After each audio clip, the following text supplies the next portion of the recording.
Hello दोस्तों, नमस्कार दोस्तों। फिर से आपके सामने मौजूद आपका दोस्त, आपका होस्ट, फिर से उसी वीडियो सीरीज़ को कंटिन्यू करने के लिए माई सेल्फ सोनू चौधरी।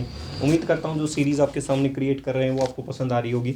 उसी सीरीज़ का सेक्शन नंबर 2 फिर से आपके सामने लेकर मौजूद हैं बड़े ही शानदार तरीके से। तो सेक्शन नंबर 2 क्या कहता है जी? टाइप ऑफ रिएक्शन पढ़नी है। अब हमें क्या पढ़नी है? Type of reaction. उसको पढ़ने से पहले एक छोटी सी शायरी आपके सामने, जिससे आपका मन खुश हो जाए, ताकि आप लाइटर नोट के साथ उस चीज़ को कंटिन्यू कर सके, बड़ी एफर्ट के साथ पढ़ सके। शायरी क्या कहती है जी?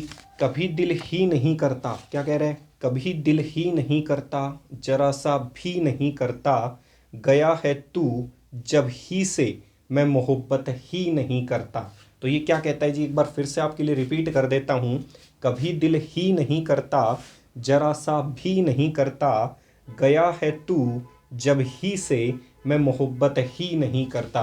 तो उम्मीद करता हूँ ये चीज़ आपको पसंद आई होगी। इसी चीज़ के साथ हंसी मजाक क्लास में फिर से कंटिन्यू रहेगी। तो एक बार फिर से अपने टॉपिक के पास लौट के चलते हैं। जिस चीज़ के लिए हम यहाँ मौजूद हुए हैं उसी चीज़ को कंटिन्यू करते हैं। तो कंटिन्यू करने के लिए सेक्शन का नाम है टाइप ऑफ रिएक्शन। कौन कौन सी रिएक्शन है जो आपको पढ़नी है?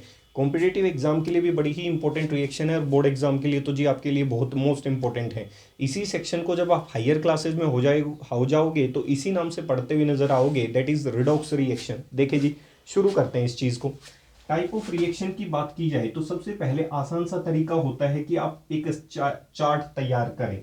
क्या तैयार करें? एक चार्ट तैयार कर ले, जिससे आपको ये क्लियर हो जाए कि इस सेक्शन में हमें पढ़ना क्या क्या है। तो पहली जो रिएक्शन होती है that is called combination reaction. कौन सी होती है जी? Combination reaction. उम्मीद करता हूं चीजें समझ में आ रही होंगी। दूसरा, combination reaction are also called as addition reaction. इसी रिएक्शन को आप किस नाम से जान सकते हो? एडिशन रिएक्शन के नाम से भी जान सकते हो। तीसरा नाम होता है that is called synthesis reaction. क्या कह सकते हो? सिंथेसिस रिएक्शन कह सकते हो, या फिर इसे क्या कह सकते हो? सिन रिएक्शन कह सकते हो। तो कॉम्बिनेशन जो रिएक्शन है इनको इन तरीके से आप क्या कर सकते हो? क्लासिफाई कर सकते हो। दूसरी दूसरी जो रिएक्शन होती है that is called a displacement reaction. कौन सी रिएक्शन होती है? Displacement reaction. उम्मीद करता हूं ये चीज क्लियर हुई होगी। सही है। तीसरी जो रिएक्शन रही होगी that is called a double displacement reaction. कौन सी भाई? Double displacement reaction. उम्मीद करता हूं ये चीज क्लियर हुई होगी। Double displacement reaction. चौथी जो रिएक्शन रही होगी जिसके बारे में आपको पढ़ना है that is called decomposition reaction. कौन सी रही होगी भाई? डिकम्पोजिशन रिएक्शन रही होगी। अब डिकम्पोजिशन रिएक्शन भी आप क्या कर सकते हो? फर्दर क्लासिफाई कर सकते हो। किसके अंदर कर सकते हो? पहली जो डिकम्पोजिशन होगी that is thermal decomposition reaction. कौन सी? Thermal decomposition reaction. दूसरी जो डिकम्पोजिशन रिएक्शन रही होगी that is called photolytic decomposition reaction. कौन सी भाई? Photolytic decomposition reaction. सारी चीजें क्लियर करते चलेंगे कि क्या चीज है क्या नहीं है। अगली जो रिएक्शन रही होगी डेट इज कॉल्ड इलेक्ट्रोलिटिकल रिएक्शन। कौन सी भाई? इलेक्ट्रोलिटिकल रिएक्शन। उम्मीद करता हूं ये चीजें क्लियर हुई होंगी। और इसके बाद जो लास्ट सेक्शन पढ़ना है डेट इज कॉल्ड, आपका बिल्कुल जो लास्ट रिएक्शन है that is called redox reaction. और रिडॉक्स रिएक्शन में भी आपको दो चीजें पढ़नी है। पहली ऑक्सीडेशन रिएक्शन, और दूसरी कौन सी पढ़ेंगे भाई? आपकी रिडक्शन रिएक्शन। कौन सी भाई? ऑक्सीडेशन रिएक्शन और दूसरी रिडक्शन रिएक्शन। उम्मीद करता हूं ये कंसेप्ट आपको यहां तक क्लियर हो गया होगा। Combination reaction, displacement reaction, double displacement reaction, redox reaction जिसके दो हिस्से हैं ऑक्सीडेशन रिडक्शन, डिकम्पोजिशन रिएक्शन जिसके तीन हिस्से हैं थर्मल डिकम्पोजिशन, फोटोलिटिकल डिकम्पोजिशन है, इलेक्ट्रोलिटिकल डिकम्पोजिशन। अब हर एक चीज़ को ब्रीफली एक्सप्लेन करते हुए आगे बढ़ते हैं विद एग्जाम्पल के साथ। देखें जी, सबसे पहले चलते हैं जी किसके ऊपर? कॉम्बिनेशन रिएक्शन के ऊपर। किसके ऊपर भाई? कॉम्बिनेशन रिएक्शन के ऊपर। तो हेडिंग डालते हैं कॉम्बिनेशन रिएक्शन। अब इसे एडिशन रिएक्शन क्यों कहा गया? अब क्वेश्चन आता है कि why this is called addition reaction. तो सीधा सा क्वेश्चन है, एडिशन का मतलब होता है किसी चीज का जुड़ना, योग। कोई दो चीजें जुड़कर किसी एक चीज का निर्माण करें, ऐसी रिएक्शन को आप क्या कह सकते हो? कॉम्बिनेशन रिएक्शन कह सकते हो। पहचानोगे कैसे? कई बार आइडेंटिफाई द रिएक्शन के नाम से क्वेश्चन आता है। तो इस रिएक्शन के अंदर दो या दो से ज्यादा एलिमेंट या कंपाउंड एक दूसरे के साथ कंबाइन होंगे और प्रोडक्ट कितना बनाएंगे? हमेशा एक। ऐसी रिएक्शन को आप क्या कह सकते हो? कॉम्बिनेशन या एडिशन रिएक्शन कह सकते हो। तो ये क्या कहता है जी? व्हेन टू और मोर स्पीसीज। अब स्पीसीज क्या क्या हो सकती हैं भाई? आपका स्पीसीज में एलिमेंट भी आ सकता है, कंपाउंड भी आ सकता है। व्हेन टू और मोर स्पीसीज कंबाइन टुगेदर, एक दूसरे के साथ कंबाइन करें, combine together to form a single product. हमेशा प्रोडक्ट कितना बनेगा? सिंगल प्रोडक्ट बनेगा भाई। To form a single product is called as combination reaction. उन रिएक्शन को केमिस्ट्री में क्या कहा जाता है? कॉम्बिनेशन रिएक्शन कहा जाता है, या फिर क्या कहा जाता है? एडिशन रिएक्शन कहा जाता है। क्लियर हो गया होगा। अब क्वेश्चन ये कि इन्हें सिन रिएक्शन क्यों कहा गया? सिन का मतलब होता है सिंथेसाइज, किसी नई चीज का निर्माण होना। तो आपको पता है जब दो या दो से ज्यादा कंपोनेंट एक दूसरे के साथ जुड़ेंगे तो एक नई चीज का निर्माण होगा, that is called a product. इसीलिए इस रिएक्शन को सिन रिएक्शन के नाम से जाना गया। अब कॉम्पिटिटिव एग्जाम की बातें भी साथ साथ हो जाए। आपके कॉम्पिटिटिव एग्जाम में क्वेश्चन आता है कि जितनी भी सिंथेसिस रिएक्शन होती हैं, all the synthesis reaction are combination reaction। जितनी भी सिंथेसिस रिएक्शन हैं सभी की सभी कॉम्बिनेशन रिएक्शन हैं। But all combination reaction are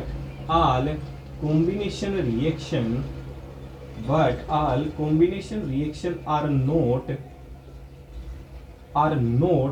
sin reaction कह सकता हूं। और ये क्या कह रहा है? जितनी भी सिंथेसिस रिएक्शन है, जितनी भी सिन रिएक्शन है, सारी की सारी कॉम्बिनेशन रिएक्शन है, लेकिन सभी कॉम्बिनेशन रिएक्शन सिन रिएक्शन नहीं हो सकती। क्यों जी? क्योंकि सिन रिएक्शन की जो डेफिनेशन है, परिभाषा है, उसका जो शाब्दिक अर्थ है वो बताता है कि जी सिंथेसिस जो होती है वो जब दो या दो से ज़्यादा एलिमेंट एक दूसरे के साथ कंबाइन करें, उस चीज को केमिस्ट्री में कौन सी रिएक्शन कहा जाता है? सिंथेसिस रिएक्शन कहा जाता है। इसका मतलब सिंथेसिस रिएक्शन की बात की जाए तो सिंथेसिस रिएक्शन क्या कहती है जी? सिंथेसिस रिएक्शन सिर्फ यही कहती है कि जी सिंथेसिस रिएक्शन वही होंगी जिनमें दो या दो से ज्यादा आपस में क्या कर जाएं? एलिमेंट कंबाइन कर जाएं। क्या कर जाएं? आपस में दो से ज्यादा एलिमेंट, तब जाके किसका निर्माण करें? प्रोडक्ट का। ऐसी रिएक्शंस को आप क्या कह सकते हो?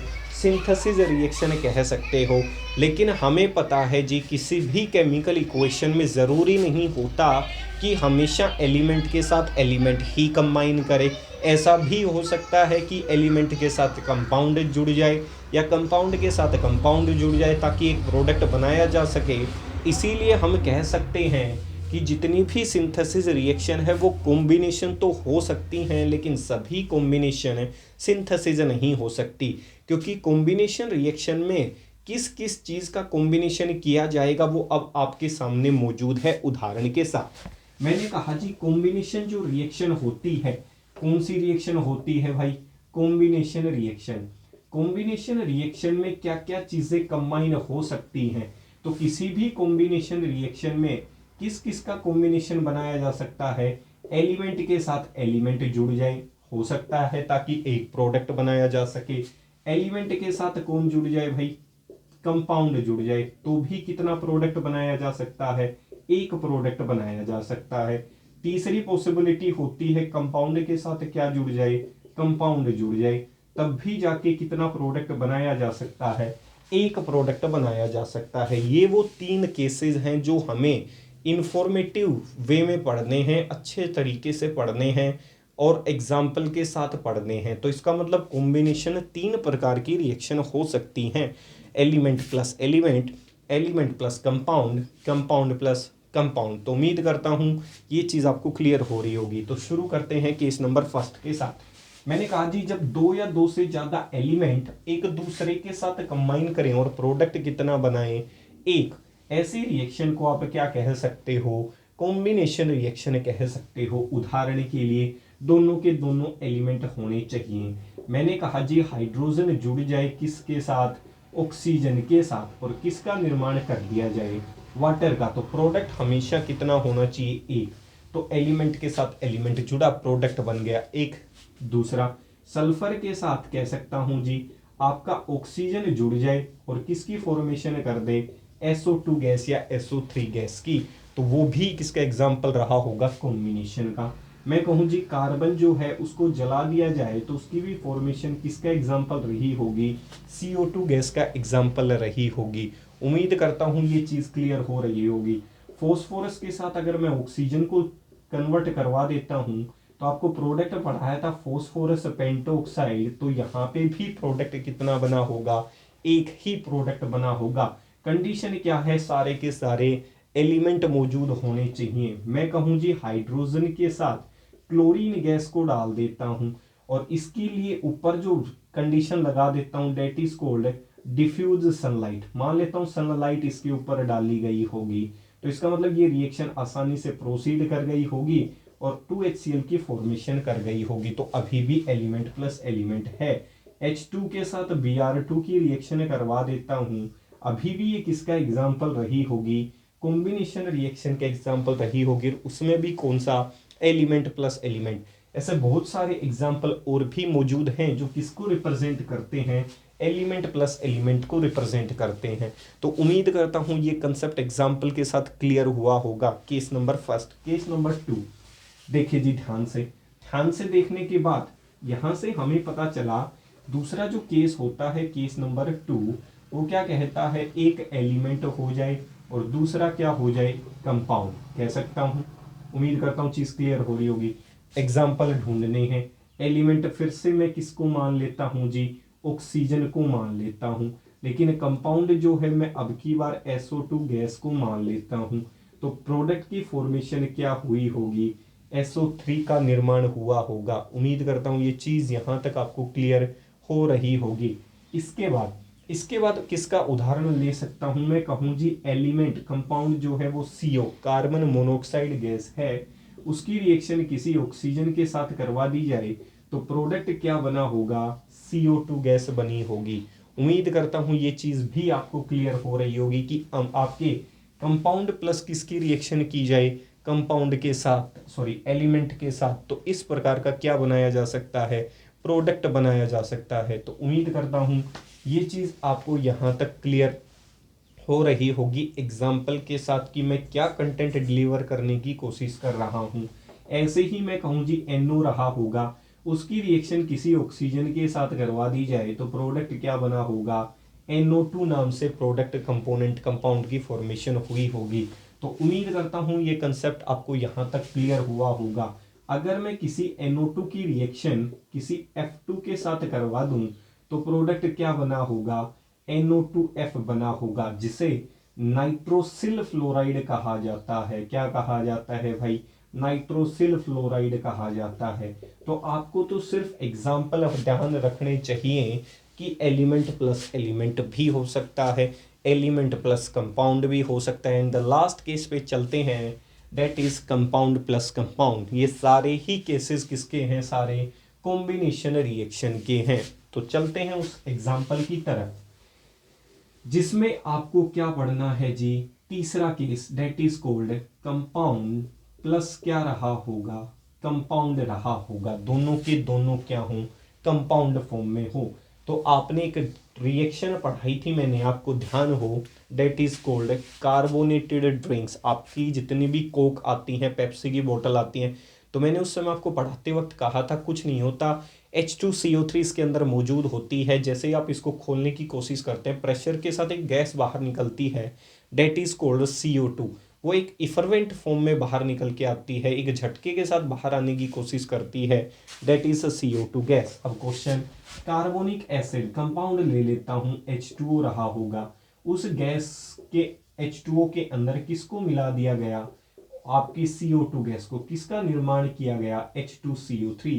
इसे क्या कहा जाता है, कार्बोनिक एसिड कहा जाता है। और ये किस प्रकार की एसिड है, कार्बोनेटेड ड्रिंक्स में काम आती है। किस में काम आती है, कार्बोनेटेड ड्रिंक्स के अंदर, यूज्ड इन कार्बोनेटेड ड्रिंक्स। सही है जी।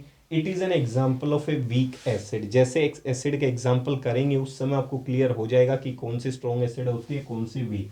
दूसरा जो एग्जाम्पल रहा होगा, याद करें जी, आपको ताजमहल का एग्जाम्पल पढ़ा है तो उस समय मैंने कहा था जी एसिड रेन हो जाती है, तो SO3 के सल्फर के जो ऑक्साइड हैं वो इन्वायरमेंट में जो मॉइस्चर नमी पानी मौजूद है उसके साथ रिएक्शन करके सल्फ्यूरिक अम्ल का निर्माण कर लेते हैं, तो इसे किंग ऑफ केमिकल के नाम से जाना जाता है। सल्फ्यूरिक अम्ल को किस नाम से जाना जाता है, किंग ऑफ केमिकल के नाम से जाना जाता है।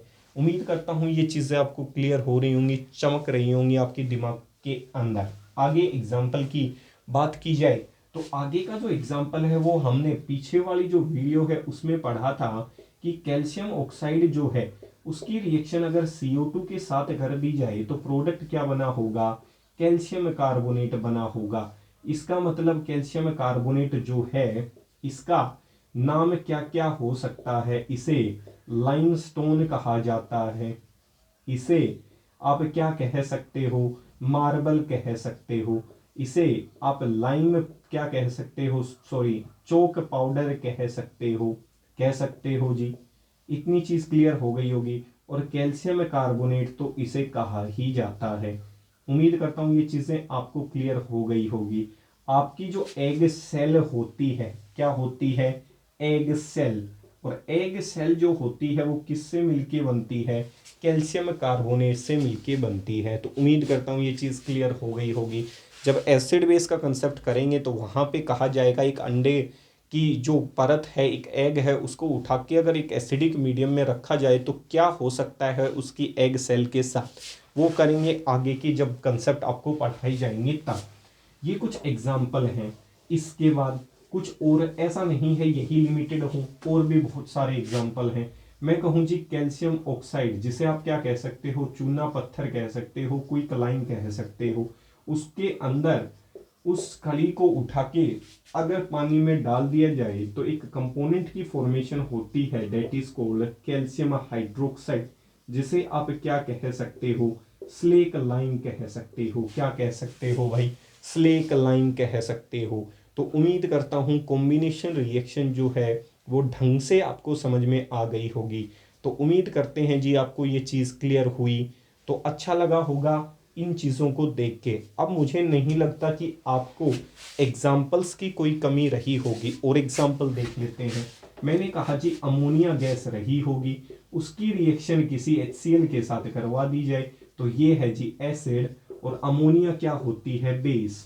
एसिड रिएक्ट विद बेस, क्या हो जाए, न्यूट्रलाइजेशन हो जाए, अमोनियम क्लोराइड बना ले जी। इसका मतलब ammonium chloride is a salt.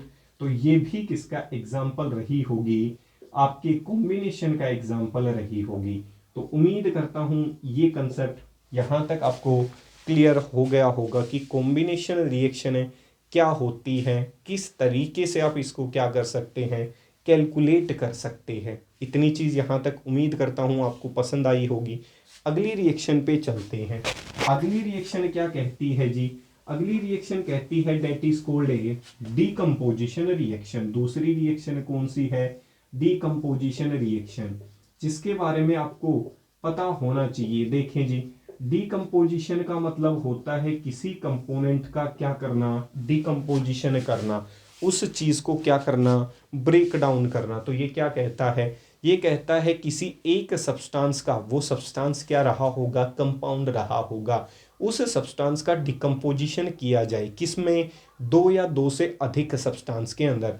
कभी भी ऐसा ना कहें कि सिर्फ दो सब्सटेंस, दो या दो से अधिक सब्सटेंस के अंदर अगर आप किसी सिस्टम को एनर्जी प्रोवाइड करके डिकम्पोज कर सकते हैं तो ऐसी रिएक्शन को डिकम्पोजिशन रिएक्शन कहा जाता है।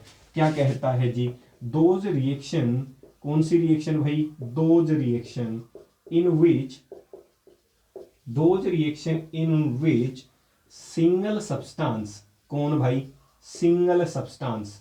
अब वो सिंगल सब्सटेंस क्या हो सकता है, कोई कंपाउंड हो सकता है, in which single substance gets decomposed, gets decomposed into two और मोर, दो या दो से अधिक, into टू और मोर देन टू सब्सटेंसेस। अब वो सब्सटेंस कंपाउंड भी हो सकता है, कोई एटम भी हो सकता है, उसकी एलिमेंटल फॉर्म भी हो सकती है, into टू और more than, into two or more than two substance by getting energy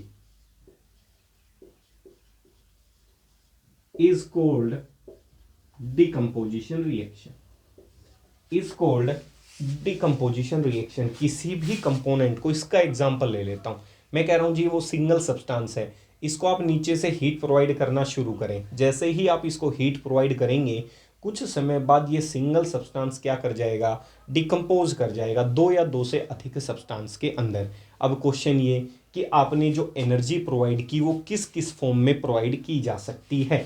तो एनर्जी की बात की जाए तो यहां से डिकम्पोजिशन रिएक्शन में तीन प्रकार की एनर्जी आपके सामने लिखी थी। पहली जो एनर्जी प्रोवाइड कर सकते हो किसकी फॉर्म में कर सकते हो, हीट की फॉर्म में एनर्जी प्रोवाइड कर सकते हो। दूसरा एनर्जी किस फॉर्म में प्रोवाइड कर सकते हो, सनलाइट की फॉर्म में एनर्जी प्रोवाइड कर सकते हो। तीसरा किस फॉर्म में एनर्जी प्रोवाइड कर सकते हो, इलेक्ट्रिकल एनर्जी की फॉर्म में आप एनर्जी को क्या कर सकते हो, प्रोवाइड कर सकते हो। तो उम्मीद करता हूं ये चीज यहां तक क्लियर हो गई होगी। अब इसमें एक डेफिनेशन में शब्द लिखा हुआ है कि आप सामने वाले सब्सटेंस को क्या प्रोवाइड करके देंगे, एनर्जी प्रोवाइड करके देंगे।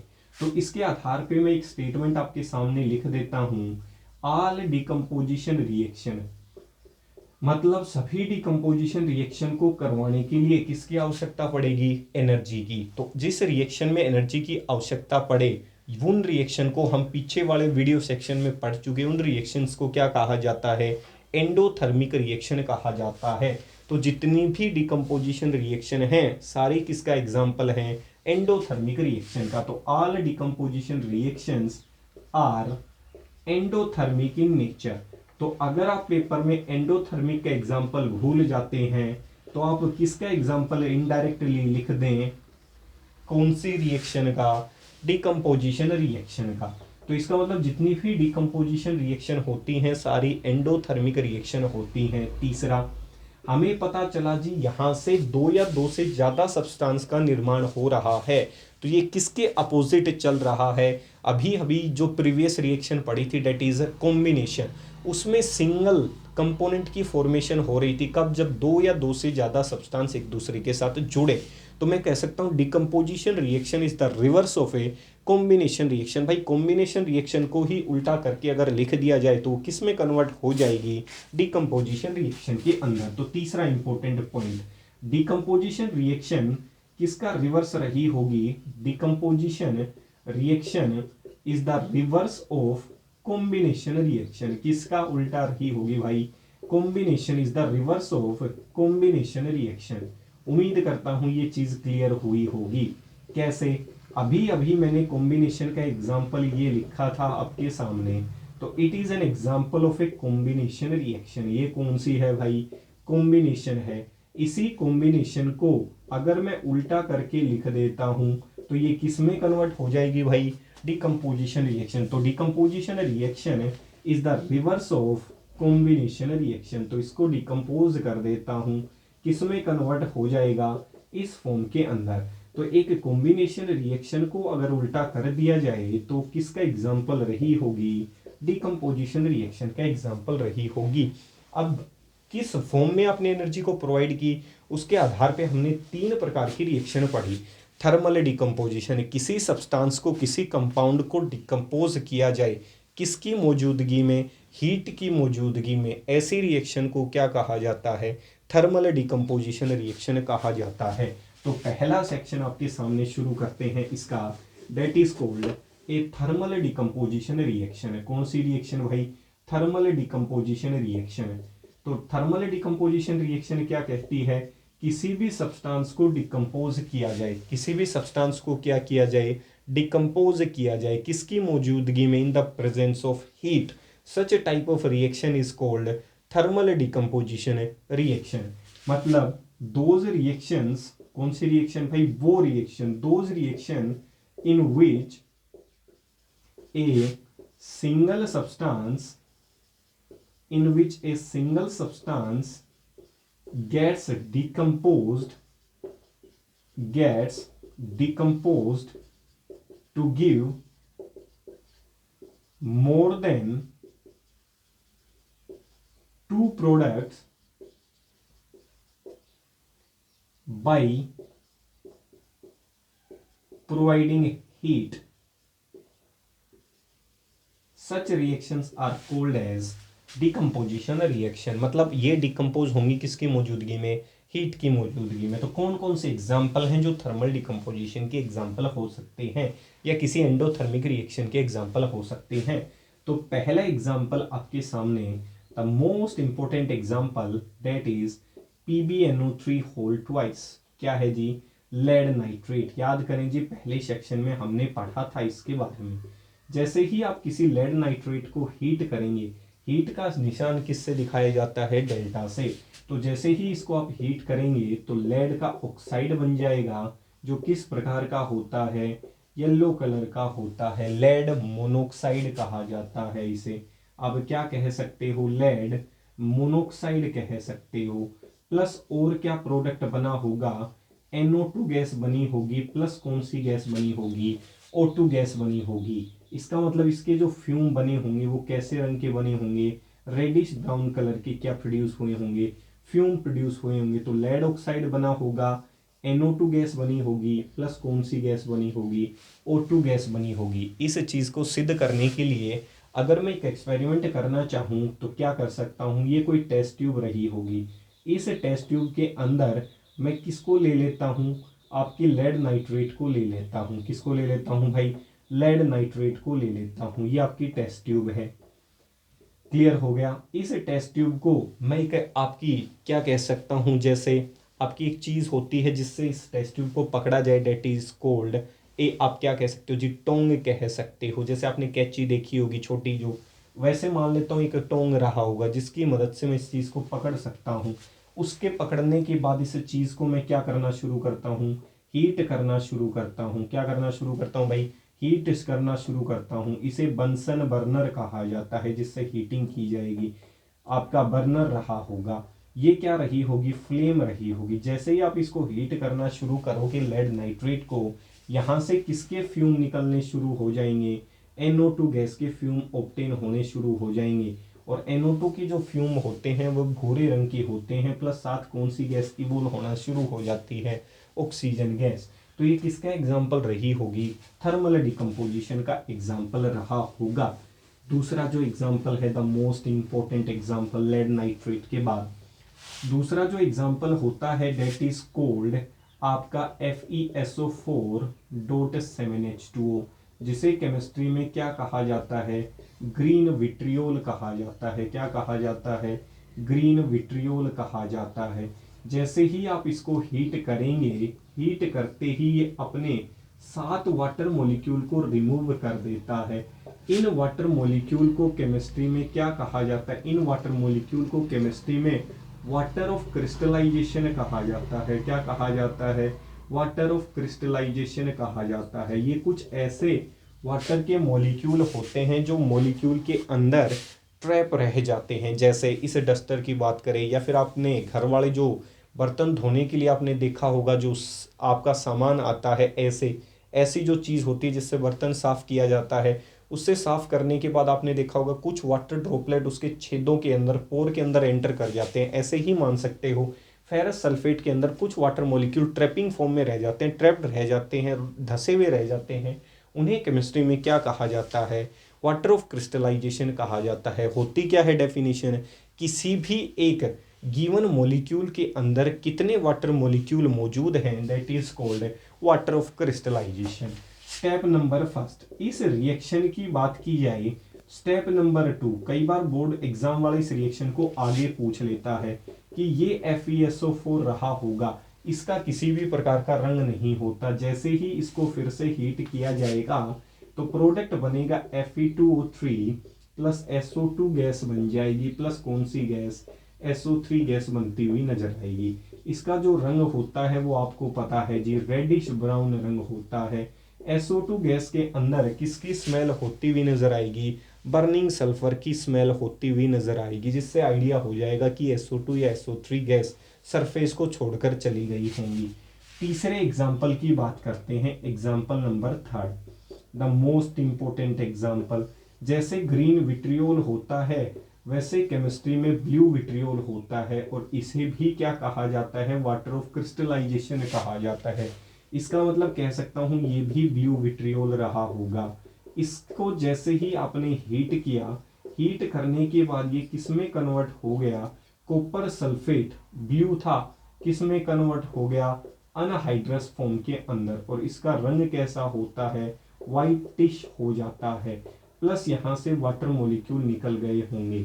अब इस कॉपर सल्फेट को स्टेप नंबर 2 में फिर से गर्म किया जाता है, तो ये जो कॉपर सल्फेट है थर्मल डिकम्पोज होने के बाद किसका निर्माण करता है, कॉपर ऑक्साइड का निर्माण करता है, प्लस भाई यहां से किसका निर्माण हुआ होगा, कॉपर ऑक्साइड का निर्माण हुआ होगा, प्लस कौन सी गैस का निर्माण हुआ होगा, SO2 गैस का निर्माण हुआ होगा, प्लस साथ कौन सी रिएक्शन का निर्माण कर देता है, SO3 गैस का क्या कर देता है जी, निर्माण कर देता है। तो उम्मीद करता हूं ये कंसेप्ट आपको यहां तक क्लियर हो गया होगा। प्लस साथ में ऑक्सीजन गैस भी क्या कर जाती है, इवोल्व कर जाती है। अगर इसको बैलेंस करके देखूं तो मैंने कहा जी कॉपर ऑक्साइड क्लियर हो गया, इसके बाद 2 3 5, ये कितने हो गए जी, 3 to 5 2 कितने हो गए 7।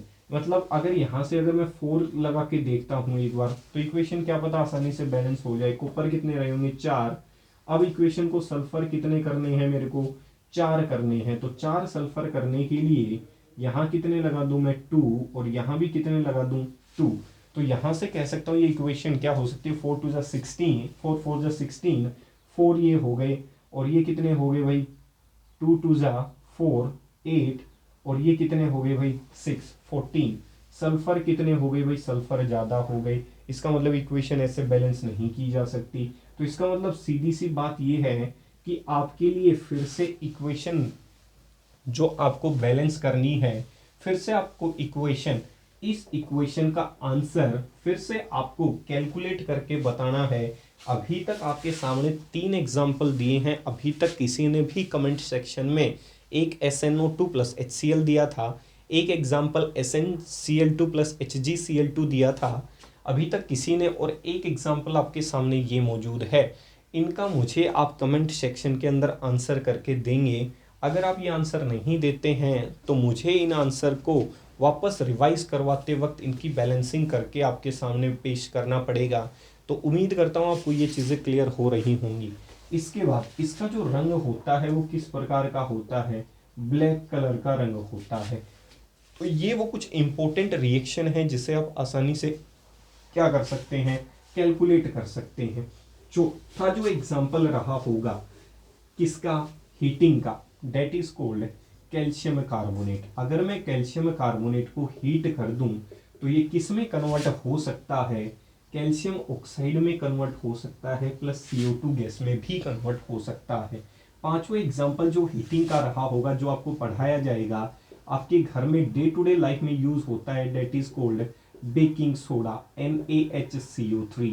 जैसे ही आप इसको हीट करोगे, the most important reaction for the board exam, that is Na2CO3 plus product क्या बना होगा, H2O प्लस प्रोडक्ट क्या बना होगा, CO2 गैस बनी होगी।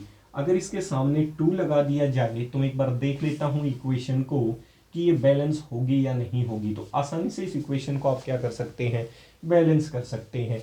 ऐसा नहीं कि यही एग्जाम्पल है, ऐसे बहुत सारे एग्जाम्पल हैं किसके, थर्मल डिकम्पोजिशन रिएक्शन के। ये वो एग्जाम्पल हैं जो आपके बोर्ड एग्जाम में बार बार रिपीट होते हैं। तो उम्मीद करता हूँ 5 एग्जाम्पल सफिशिएंट एग्जाम्पल हैं इस चीज़ को प्रूव करने के लिए। अगला सेक्शन है आपने हीटिंग होने के बाद द लास्ट